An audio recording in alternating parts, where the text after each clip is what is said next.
patient is supine lying with knee in slight flexion, improving the back muscle relaxation.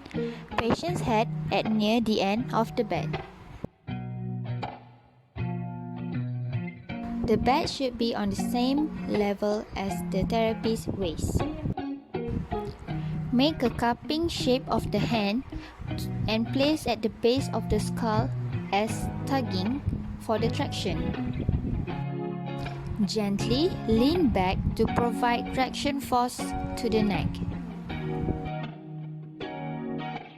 Do not apply forceful tugging or pulling. Slow and gradual traction force for 5 to 10 seconds, then gradually release. Check for patient response if there is any headache, dizziness, or nausea.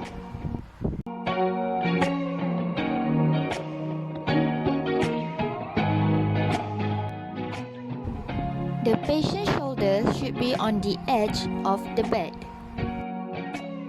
The therapist should support the patient's head, and it is okay if it hits the belly to secure the patient's head. Therapists may explore other angles to open the intravertebral foramen.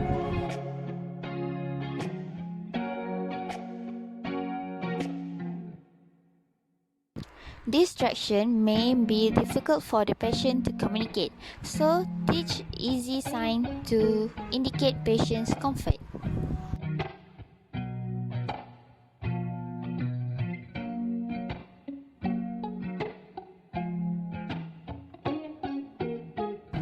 Rotation angles also should be explored to open the intravertebral foramen.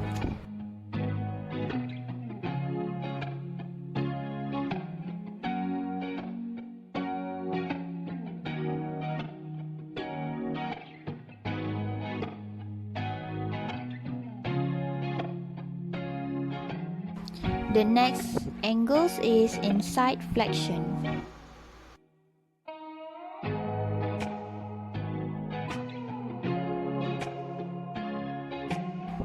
Always ask the patient or talk with the patient if there is any pain or numbness aggravated.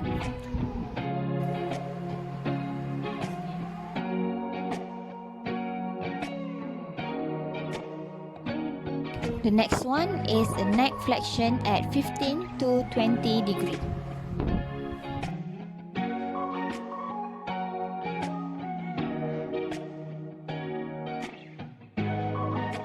For intermittent traction, apply the force for 5 to 10 seconds for 15 minutes.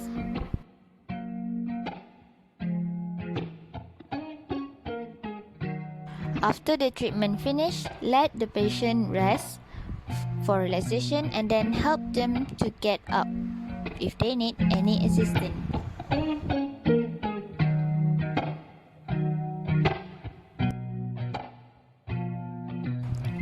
We can also use towel or belt as pulley to use our body weight as force. Place the towel at the back of the neck. Make sure the patient is comfortable and there is no ear folding that irritate the patient.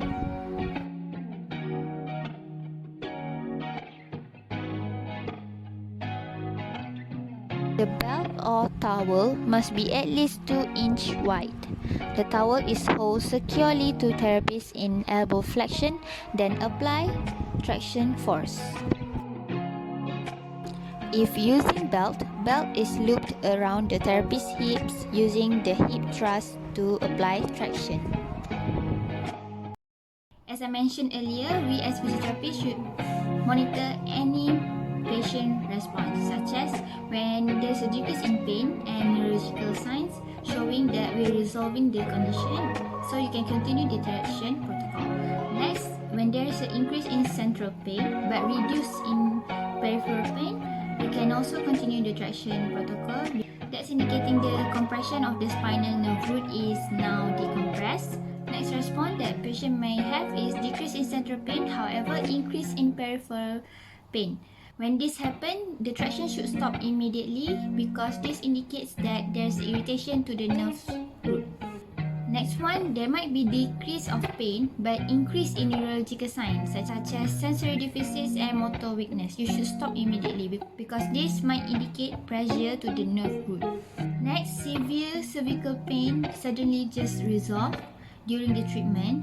We have to stop the treatment and assess again because they may indicate a sudden decompression of the spinal space or sudden cord damage.